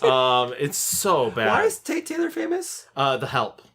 So when somebody tells you who they are the first time, etc. Yeah. Gossipy sidebar. Okay. He wanted Juliette Lewis for Jessica Chastain's role. Ah. And she was busy. Doing what? I don't know. Jamming the hologram? Other things. Stuff. Okay. Touring. I don't know. Yeah. Oh, that was. No, you're right. Oh my God, you were right. Actually, Yeah. yeah. She's like, I'm rock and roll right now, guys. Yeah, I'm rock and roll. I can't. I'm painting my face. Which leads us though. Which, funny enough, she actually doesn't paint her face when she's in rock and roll mode. She doesn't go out on stage in makeup or anything. her. Yeah, she's like, I'm not interested in that. But now, which most people would know her now is Yellow Jackets. Yellow Jackets, which people fucking love. Which people She's love great. and is playing on that nostalgia of being the 90s it girl. I do just delve very quickly into personal life. In 1999, she married professional skateboarder Steve Barra. They divorced in 2003. I don't really know much about that relationship other than that. I haven't heard her talk about it in anything, so yeah. I didn't know that. She has had addiction problems in the past, and based on that documentary, sometimes she drinks now, sometimes she doesn't, because she, like, in the documentary, she injures herself at one point performing, and she's like, I really want a whiskey, but I decided I wasn't gonna drink for a year, and unfortunately we're still in that year. And, Good for her. Yeah. She, did complete Narconon, and she considers herself both spiritual and a Christian. And when she was involved in the Church of Scientology, she said, most people don't know, you can be both, you Scientologist, Christian. I also just think that's something Scientologists say. Yeah. But as of December 2021, she's no longer involved with them. Several accolades in terms of being philanthropic, and we like to talk about philanthropy on this show. Not a ton, and that's a more, maybe she just doesn't think it's her place, but she supported Little Kids Rock, which is a U.S. nonprofit organization that works to restore and revitalize music education in disadvantaged U.S. public schools, and it does so by painting a Fender Strat guitar and donating it to an auction to raise money for the organization. Neat. And that's it. That's all I've been able to find in terms of the charity. most, like, celebrity type philanthropy I've ever It's heard a in my fucking life. guitar. Have fun. Yeah. We painted a guitar. Let's have some money. But yeah, I think that really, it is a really interesting career because she did so much so young, and it's so concentrated in the 90s, and then it's very spread out and all over the place, and very all over the place. And she, she leaves the business to be a rock star for a while, and she really, when she's doing her rock star thing, she gets really offended when people are like, oh, you're an actor who's trying to be a rock star. So I think that sort of brings us to the present for Juliette Lewis. So why don't we get into the part that I know nobody really wants to do, but let's talk about her 1-star reviews, because there's a couple in the mix, and we got to get them out of the way. Oh, goodness. Kevin, my friend, I know it's tough. Me first. Oh, no. As our guest. No. As our guests, we like to torture our guests. You wanted to be here. Should I go by her initial performance or the movie as a whole? I pick performance. Louis sometimes does movie. I'm controversial. It's a feeling. It's a feeling. It's a feeling. For me, it's mostly like, what offended you more? What did you is it the whole movie? Is it her? Like, whatever it is, if you came away being like that, I never want to fucking see that again. Okay. Well, I got two different options. One, her worst performance is The Other Sister. She's committed, but boy howdy, it's embarrassing. The worst movie that I watched that she was in was Cold Creek Manor. But I can't. That's not a Juliette Lewis movie. Sure. But yeah, both of them 2 hours long, interminable. Get it out of here. Get it out of here. He said. Get it out of here. Yeah. I know we talked a lot about The Other Sister. I mean, now's your opportunity to really give Cold Creek Manor the business. What was it that offended? Because I could tell you exactly when she, as a character, lost me, which was when she's like it's about a family and they move into a house, and you have Kristen Stewart as the daughter, who utters my favorite line in cinema history, in which she accuses her father of going, she just goes, "You killed my pony!" Brilliant line delivery. But anyways, it's a family that moves from the city into this dilapidated house that it's a real fixer-upper. Okay. And some strange shit starts happening, and it turns out it's actually Steven Dorff, and he's like... being a fucking freak. Yeah, he's like a weirdo who killed his own family, and... Put snakes in their house, real devious shit. Yeah. And his girlfriend is Juliette Lewis, and Juliette Lewis, like, meets this family... and like hates them instantly, and I'm not sure why. But the moment she lost me is when they go out to eat, and she's like at the bar with them, but not with them, but like at the bar, and she's like eavesdropping, and she starts like making fun of them, like they're high class British people, like, oh, did you look at the stock market today? And I was just like, what is happening? Why are we watching this? Yeah. We send everyone Christmas cards every year. The Christmas cards. But haven't gotten one back yet. Okay, now this is a bit of a sore point, but I don't think it's anything personal, you know? Did you guys get a card? I didn't get a card. I got 2 cards. Oh, you're kidding. You didn't get it. I got a card. I didn't get a card. I'm so upset. Yeah, like you were saying, it was like marketed as like this haunted house, like type of Quaid is gonna find like the secret behind the house, and then he like starts to research it and has all these videos and whatnot, and then I feel like that just kind of just drops, and then they're just like, yeah, but we got the Steven Dorff of it all to deal with, you know. Yeah, because growing up, I always thought, you know, I knew that nobody liked it, but I was just like, well, it's a horror movie, and I'm gonna have to watch it, but it's not even really a horror movie. It's like a thriller drama pony killing experience. I don't know. I hate movies like that. I know, it's the worst. But yeah, Cold Creek Men are very bad. Don't watch it. Louis, I'm gonna let you take the next. Okay. So I hemmed and hawed, just because I think even in the bad movies, she is mostly like giving it to me. You know, like I hated watching California, but I think she's so good. I think that one of the pleasures of watching Juliette Lewis is when she plays, because she does play a lot of women from the South or uneducated women. It feels like she's coming at it with so much love, and she doesn't judge these characters. She brings so much humanity, you know, and you just like, it's that thing like we talk about how, you know, sometimes when movies expect us to like people or characters, even though they give us no reason. Yeah. I think she brings so much goodwill. It's like you instantly do love this character, even though you're like, oh, this is kind of a fuck up thing you're doing. But so I'm choosing truly off of like what I think is a movie that she is giving nothing, is 2015's Gem of the Holograms.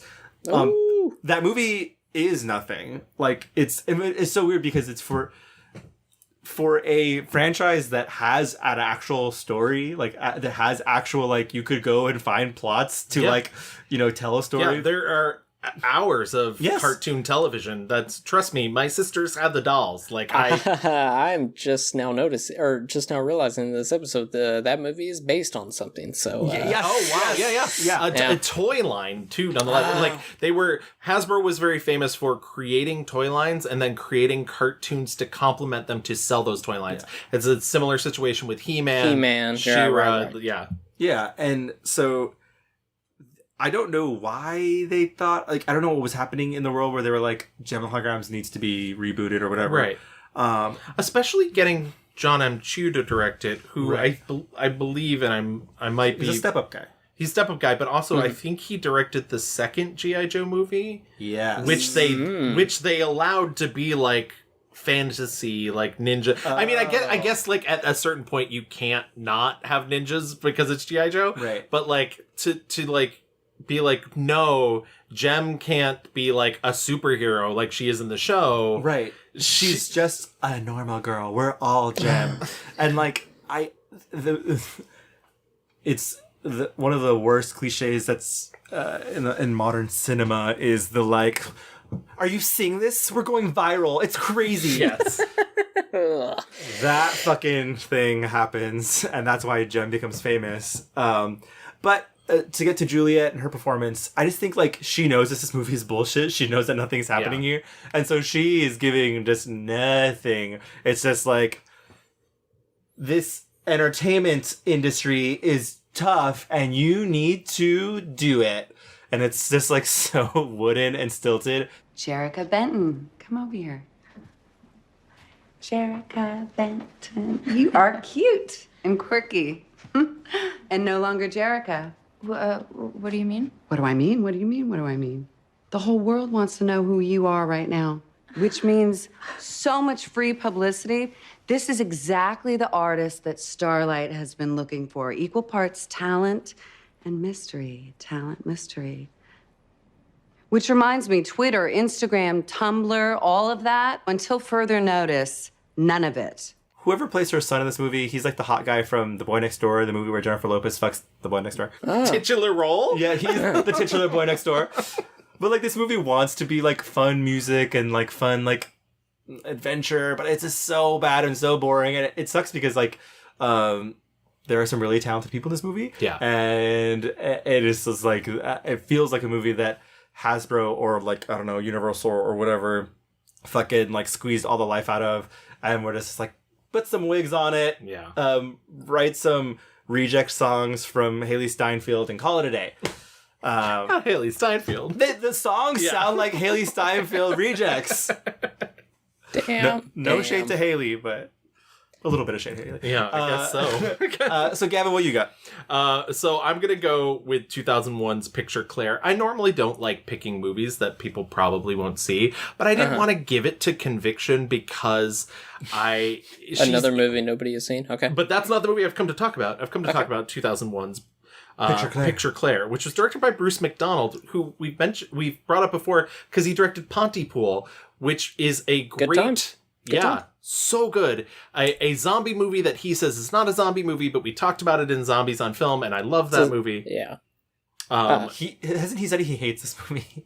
Oh, yeah, well, he hates it because his relationship with this movie is complicated because he really thought they were making the first, like, Canadian film that would break through the mainstream in the United States, and then apparently the producer, micromanaged him to the extent that he ended up stealing the negative of the movie and making a documentary / director's commentary to it, which has now played film festivals. Right. Isn't it called like Hat Claire or something? Yeah, Claire's Hat. Oh, yeah. If anybody can find me this, I would fucking love to see it. As you mentioned, she plays a woman from Quebec.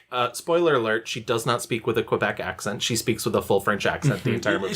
I was like, wee, girly, I guess. Yeah, she's not. And I know people from Quebec. I've met actual French people. She's not doing... I even brought Dan in at one point, my boyfriend, who like went to school in Quebec, and he was like, yeah, she's not doing Quebec. Like she's doing... But she speaks French the whole movie, and she ends up running across all these criminals. And like that's... I feel I would elaborate more, but the movie's kind of iffy on the whole thing. Mickey Rourke is... I was going to say, Mickey Rourke's in it for a hot minute. Yeah. Until I forgot. Yeah, wow. Gina Gershon strangles him to death in a donut shop. And the movie starts... It's very Run, Lola, Run. It's that sort of style of editing. It's also got all these like really weird shard type editing that they mix in. Yes, oh my God. Yeah. I was like, there is some style things happening it's trying to be very showy. Also, it does this really weird thing where, so she's new to Toronto, and it makes Toronto feel incredibly small because she runs into the same 6 people constantly. And even to the point where there's a man who runs an antique store who also forges documents and like forges a bunch of stuff for Gina Gershon. And then these hired killers show up and kill him. And then Claire, Juliette Lewis's character, just happens to stumble onto his store, which is unlocked because these hitmen just left him dead in an unlocked store, which is deranged. On top of that, in that scene, suddenly there's a bunch of Wizard of Oz metaphor. She sees red shoes in the window. Yes. She puts on the red shoes. That man's dog starts following her. And I was like, what are we doing? Why are we doing this? I mean, the thing is, like, that whole movie, she's just, like, running around the city with confusion face. Yes. Furrowed eyebrows. Yeah. And also the movie wants to eat its cake and have it too by being like, she doesn't understand English, except for when she does. Right. J'ai passé toute ma vie à Montréal. Depuis que je t'ai rencontré, les rues sont pas pareilles. Can I help you? Billy Stewart? He's not here right now. He's, I think, a little nervous, Billy. Oui, Billy. Billy Stewart. She's just like confused and sad, running around Toronto being like, Billy, Billy, Billy, Billy. And it's like, what is going on? Humans do not behave this way. I wish I could say this was her last collaboration with Bruce McDonald, but in 2019, she actually did a movie with him called Dreamland, which is a like pseudo follow-up to the credits scene in Pontypool. Sure. But she didn't have a lot to do in that movie. She gets to play a countess and laugh a lot, so that's fine. I watched that and was like, why? But yeah, this is a truly terrible performance. I don't know what they were asking of her. Same. But I can't imagine. They said just furrow your eyebrows. Eyebrows. Yeah. Eyebrow work. Yeah, and run around and being like, non. like, Billy. Although the scene where she goes into the art institution and like tries to rip down her picture in there. Yes. It's like, what the fuck, dude? Yes. that was the funny part. I felt like that movie could have been resolved a billion times. Yeah. Somebody just picked up a fucking phone. Yeah.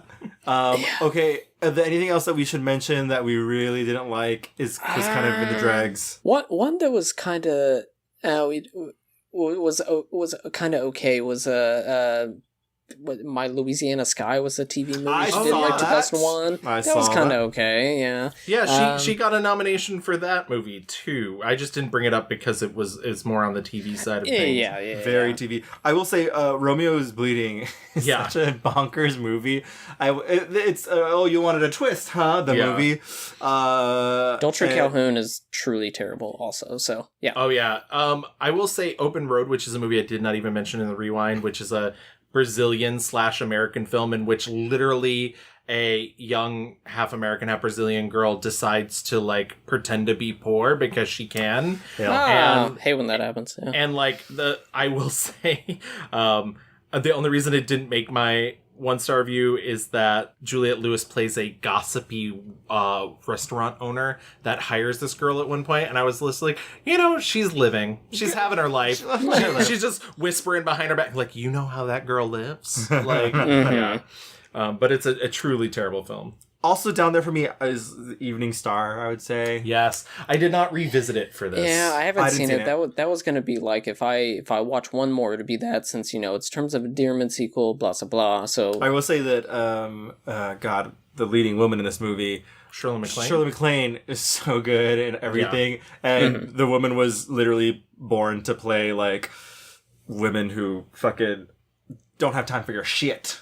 Real quick, like Room to Rent, because it was a nightmare to try to get that movie. So I want to touch on that real quick. Such a strange thing in her filmography, like a Bollywood movie, and she's like the only American in it. So strange. I didn't hate it because I think it has that like early, not the stylization, but that early like feeling of Danny Boyle, that like indie that like indie early 2000s British feel. And I actually really liked her Marilyn Monroe impression the entire time. It wasn't like nuanced, but I don't think the character she was playing was going for nuance either. No. I've given it lots of thought, and I've decided I can help you.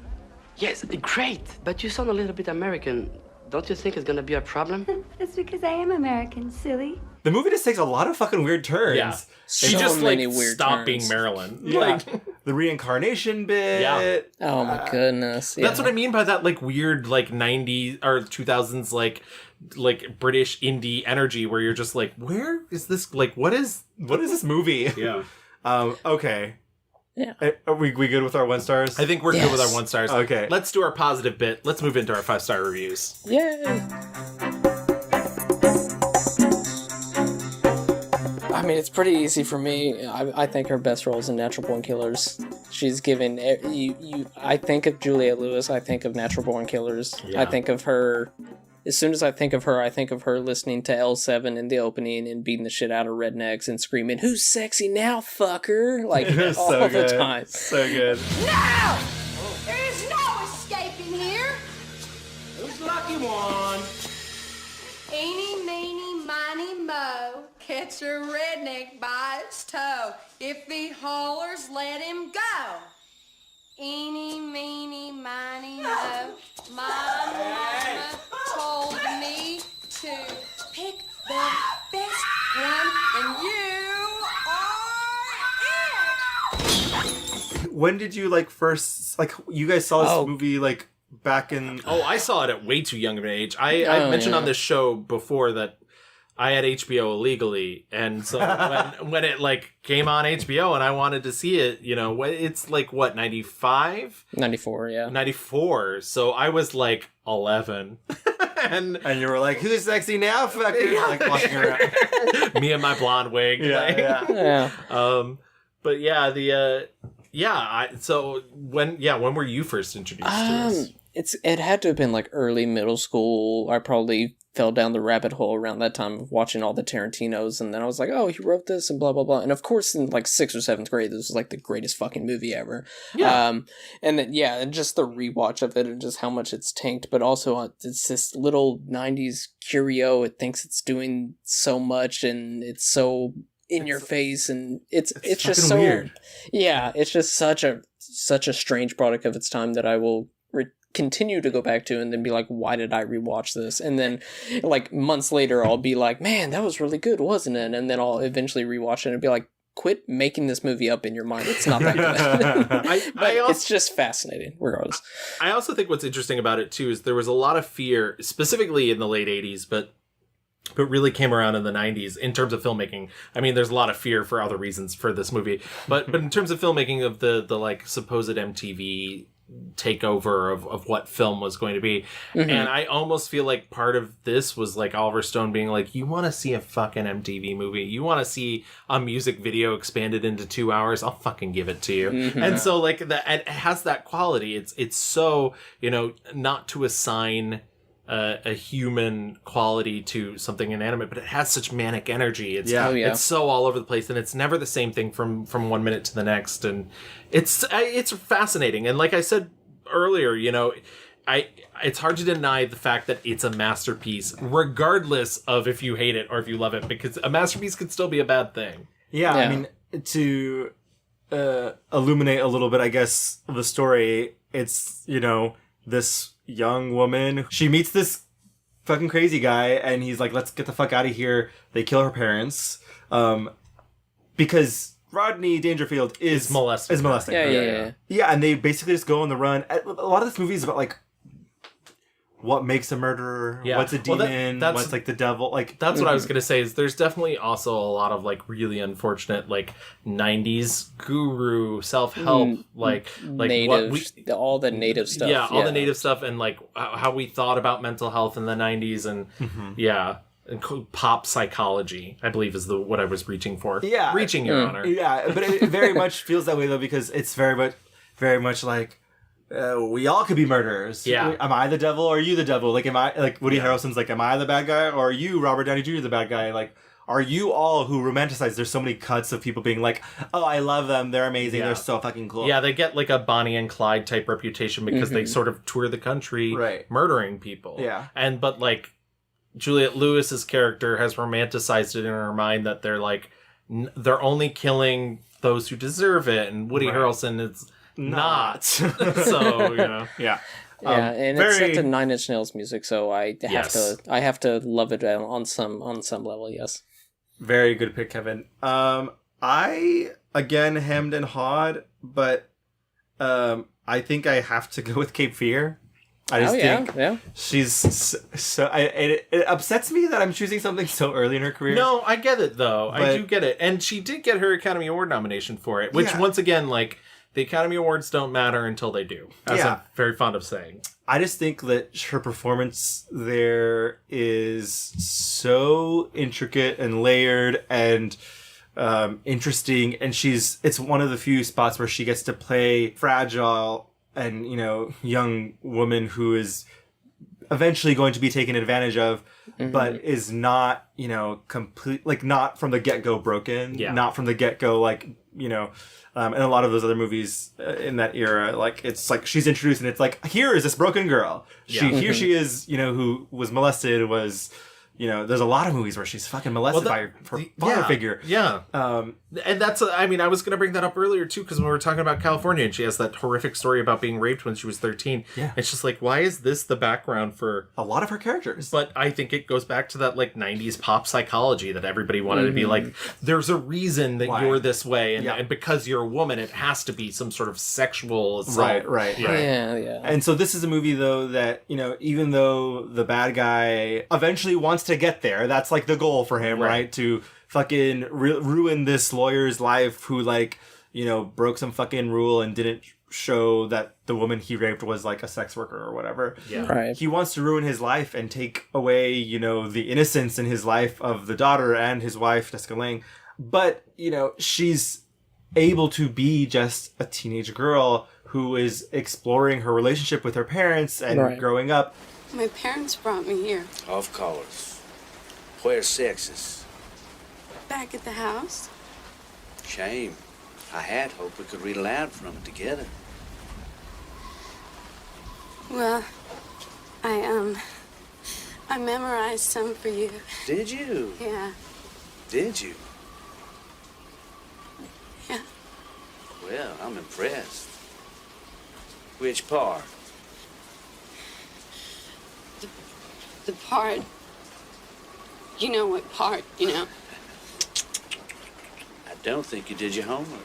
That scene in the auditorium is just so good. It's so fucking good. They keep asking her to do it in movies after that, it's just, and it fucking works. In these horrible movies where she has to, or she's playing, these women who've gone through horrible things, they are echoes of this character in Cape Fear. So when Scorsese was doing that scene, she said that one of the best things anybody's ever said is when they were doing that auditorium scene, he was like, I might have to do this as split screen because I don't know who to cut to because you both are just amazing. And she said he was really smart to roll two cameras because you don't often do that when you do a movie, to have two cameras simultaneously rolling on. Yeah, both actors. She's so young. She's so young, and she's just so good. She's so good. And again, this is not a performance that's her. I think a lot of people, when you think of Juliette Lewis, you'll think of the yelly type roles, the kind of off the wall roles. She doesn't do that until obviously the very end when he's fucking attacking her. Mm-hmm. But she's giving so much, even in those other places in the movie. It's just so good. Big Oscar fans often talk about category fraud, which I think is a little silly, and I think a lot of people get in their feelings about it. But I would argue that she is more the lead female in it than Jessica Lange. She starts the movie, she ends the movie. A lot of it is about her relationship to De Niro. I think this is a case of the 90s where there was no lead woman role. It's literally the Jessica Lange apparently had to ask Scorsese to put in a scene of her talking to De Niro because the original script didn't have it. I do also want to point out, by the way, this movie was originally set to be directed by Steven Spielberg. And Scorsese was interested in doing Schindler's List. And Spielberg was like, you should do this movie. This is this will cross you into the mainstream in terms of popcorn movies, and I'll do this other dramatic movie. And Scorsese read the script 3 times while making Goodfellas, and he said he hated it because he hated the family because they were just too nice. Yeah, and I love that. I love that he was like, no. The family in this Cape Fear is too nice. Well, then he okay, good. I was like, please. But yeah, I love Cape Fear. I also think it's great. So I'm gonna, I was debating actually both of those. So I think I'm gonna go in a different direction just because I think it's certainly not going to win me the mixed reviews poll, which I don't care about. Okay, someone's lying. This week, I don't care about. My ego isn't based on winning, but I'm going to go with What's Eating Gilbert Grape. Oh, okay. As I've mentioned before, I have issues with this movie, but I think she's particularly very great in this film. Yeah. She plays Becky, her and her grandmother, sort of not even whirlwind into town. She's such a soft. That's what I like about her performance in this movie. Is she's such a soft, a gentle breeze into town. Exactly. They're stuck in town when the international harvester breaks down and it was pulling their trailer. And she sort of, she meets this young Gilbert, who's this kind of shy, introverted guy. He has a mother who, after his father died, doesn't leave the house because she's ashamed about the weight that she's gained. And he has these two kind of comically overbearing sisters, which I was like, they're not terrible, but like they're enough that I was just like, what are we doing with these two characters?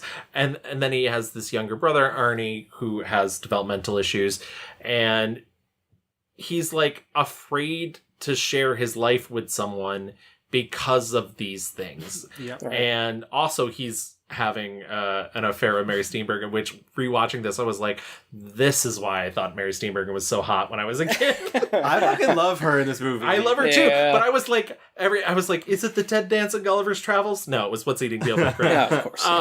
But she represents this soft innocence to him. The Mary Steenburgen of the world sort of represents this forbidden fruit, and he's like doing this thing that he knows is bad because it's like gratification for him, because I think it's something for himself. It's something for himself, and he doesn't see a life outside of his family. He doesn't see a life outside of this town. He feels very trapped and oppressed by the people around him, which in a way you could say is actually a little bit selfish too, because he has put himself in this sort of like savior role, and nobody else can do anything but him. Yep. And she sort of comes into his life and realizes, teaches him that like things can be breezier, and it's not all about the face that having to put on a mask to show the world. It doesn't have to be tough all the time. And I don't know, there's something sweet and innocent. Once again, I do also kind of feel bad picking something so early on in her career, but I love that it is so different, because this is she's not the person I would have cast in this role if this was the 90s. Right. But because she's such a formidable presence, she becomes so memorable to me that she's able to come in, and he gets to introduce her to his mom, something he didn't want to do before. And he says some awful things about his mom. Yeah. And truly, Mm-hmm. And that scene particularly is really good though, because the mom, with so much shame, says, I wasn't always this way. And then just like, without missing a beat, and just like the most easy breezy line delivery, she's like, I haven't always been this way either. Yeah. And I was just like, oh, God. and that's what did it for me, too. Hello. Hi. I haven't always been like this. I haven't always been like this. I'm not always for this sort of... There are elements of like after schooly specialness to it. It's a very Lasse Hallström film. I don't want to shy away from that, but I think the gentleness with which she comes into the film and permeates the scenes in which she's in, but also the force that is underneath it all, the Juliette Lewis of it all. And she said in interviews, like, she didn't get into acting to play herself. In my heart of hearts, I'm a character actress who I didn't start making movies to play myself on screen, or to be pretty or to be liked. You know what I mean? I sort of want to create visceral experiences for my audiences. And I don't think she's playing herself here, but I think there's an element of her that shines through that makes me really magnetized to her character and all the scenes she's in. So yeah. So I love her performance in What's Eating Gilbert. Lovely. If I had to choose like a second one that I would pick, it would be That Night, just because. Oh yeah, I love that movie. So sweet. Yeah. If we're talking feel good, it doesn't get any feeling better than That Night. Absolutely. So good. There are other movies. Strange Days. Strange Days. Yes. How could you not talk about Strange Days? But once again, not a her Juliette movie. Lewis movie. Yeah, that's the Whip It. Whip It. The other one that I really genuinely liked, and unfortunately, like I said, the reviews were really kind of middle of the road for it, was Kelly and Cal, and I like seeing her do something weirder at this moment in her life and be like I can play a normal person, but like. Yeah, 2014 was a good indie year for her, because that was the same year she did Hellion, which I thought was really good too. Yeah, like, a different level for her. Before we get into our fast forward, let's do our mixed review. My 1-star review was The Other Sister from 1999, and my 5-star review was Natural Born Killers from 1994. My 1-star review was 2015's Gem in the Holograms. Oh boy. And my 5-star review was 1991's Cape Fear. My 1-star review was 2001's Picture Claire.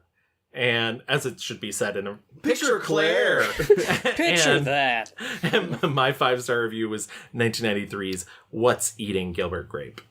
All right, let's get into our fast forward. Starting on Thursday, June 9th, 2022, is Peacock's reboot of Queer as Folk. Yes. And so she plays a character in this. This is a new iteration of the famous 1999 British series that Russell T Davies created that was loosely adapted from 2000 to 2005 in Showtime. Stephen Dunn, who's at the helm of this, is like, we're not doing the Showtime show, we're doing the British show. And so he's like, changed it up. And I like Stephen Dunn. He did Closet Monster, which was a movie I really loved from about 5 years ago. I saw that. And also, funny enough, the original director of Fire Island, when it was going to be a Quibi TV show. Wow. And then I'm excited to see that. I play a mother of a queer son who wants to do drag and all these things, and loosely based on the creator's relationship with his mom. And it was really an honor for me to represent their beautiful relationship. There is something inherently queer, I think, about Juliette Lewis. She just is like a badass woman who takes no shit. And it really does feel like she's back in her TV era. Because Yellow Jackets was a huge hit. I'm sure she'll be back for more. Yeah. I think she's kind of doing, we've talked about this before, I think she's kind of doing supplemental TV gigs to be like, I can do this for this concentrated period of time and get the money from it. And then, which is not to say that she's not passionate about these things. She has said the reason she did Yellow Jackets was she read the script and was like, this is the best script I've read in a long time. Though she also did publicly state that she wasn't necessarily pleased where the writers went with her character. Oh! So she's a lady who knows what she likes. And, that's great. But I think that's what she's doing. She's doing these concentrated pockets of TV, so then she can be like, and now I'm my music career. You know? She's only 47. She's not even 50 yet. That's so insane. Wow. Yeah, she's been with us so long. Yeah, and she's very anti-plastic surgery, so she's gonna age. And good for her. Yeah, good for her. What do we want to see from Juliette going forward? Kevin, it sounds like you really want her in that Ookie Spooky movie, huh? Oh yeah, but I feel like if she was, she would just be the mom of some girl being like, "Hey, don't do that." So I'm not going to get a leading role from her, but that would be awesome. But yeah, just more leading roles. I'm not really interested in her just being the mom, like in Nerve and stuff like that. Like I want to see her on full display, and every time she plays a mom, and she's always like in a scene for like a scene or two, like in Hick also. And it's just like you don't get all of her, and I want all of her like in Cape Fear, like in Natural Born Killers, like in all that. There's well-rounded characters, she's very good at that. So yeah, I want more leading roles for her. I have two very specific like wants and unwants. I say this, I feel like I say this close to every episode. I want to see her on stage, but I don't want to see her like on Broadway unless she's doing like fucking Hedwig. I want to see her as Hedwig and Hedwig and Ingrid. Yeah. Like she needs to be able to spit and cuss and gnash her teeth and really dig into it. So like I'd love to see her perform. You know what I don't want for her? I don't want a Marvel property for her. No. I don't, because that's exactly what she would be doing in a Marvel property. Is she'd be like, I'm Darkhawk's mom. And that's, Jesus Christ. And I don't want that. And so you're right. I want leading roles. I want juicy bits. And I don't mind it when she shows up and can do that like flashiness or even like I said in Gilbert Grape and do something a little bit deeper, but still have that spark to it. But it's so much fun to watch her in the lead and to be able to take the reins and do something. And I know there's got to be a project out there just like waiting for her. Yeah.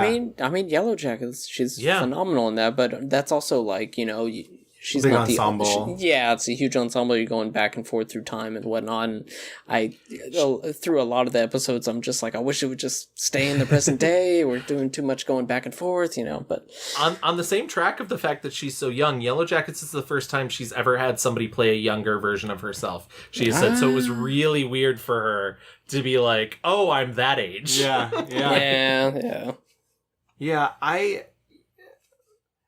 I like her in rom-com mode.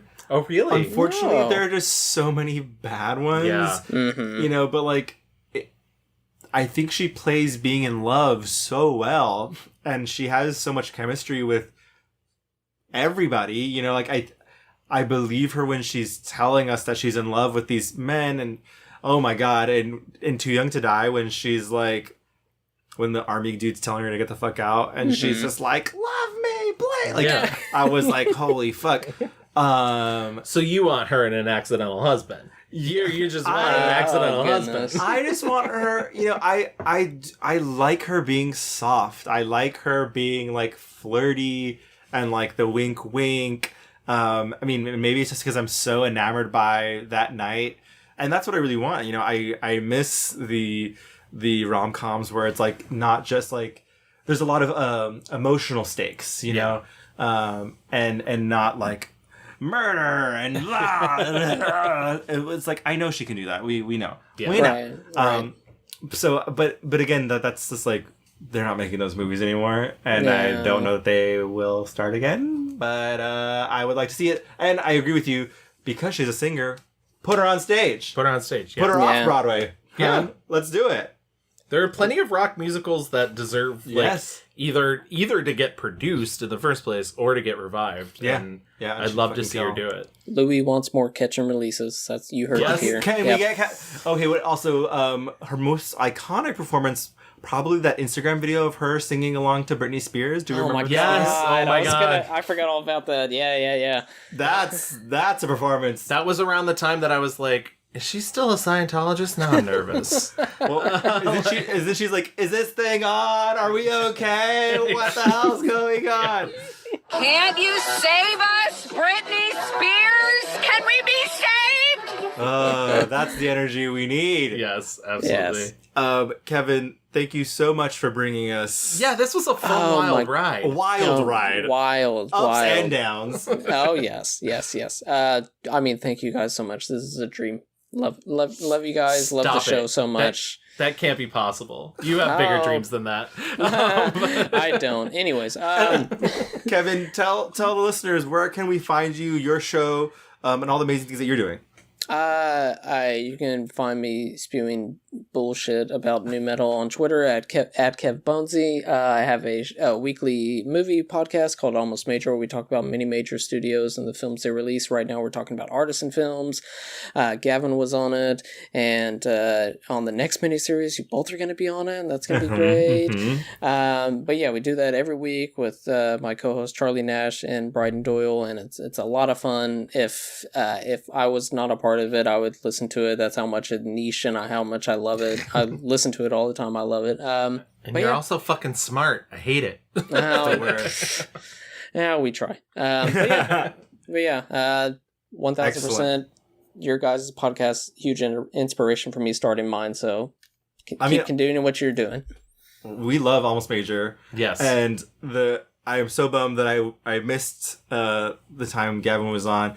But every time you guys post like the movies that you have coming up, I'm like, oh my god, I fucking remember that movie. It's like such a fucking crazy and so it is so niche, but it is this like pulling at threads in the back of my brain. So cannot recommend enough. Thank you for coming on. Absolutely. Thank you guys. And if you want to compliment us the same way Kevin keeps doing, buttering us up, you can always find us on Twitter at The Mixed Reviews. We're on Facebook, just type in The Mixed Reviews. You can email us at reviewsmixed@gmail.com. We're on Instagram at _mixed_reviews. And if you want to listen to our back catalog like you've listened to this entire episode, you can find us on a plethora of podcast apps. We're on Apple, Spotify, Google, Stitcher, Audible. And all the things. And also, if you do listen to us on Apple Podcasts, please stop by there, leave us a 5-star rating. Yes, I said 5 stars. And write us a little review. We are now up to 75 by the end of 2022. I want to have 100. We're also on TikTok, toxically. Yes, we're toxically on TikTok. Let me follow that. It has been a 95% positive experience, and thank you. And I already made a friend of another podcast, so who knows? We're just making connections left and right. Absolutely. It's Pride Month, and that is amazing. We have like merch and stuff on Redbubble from our last year's Pride collection. Yes.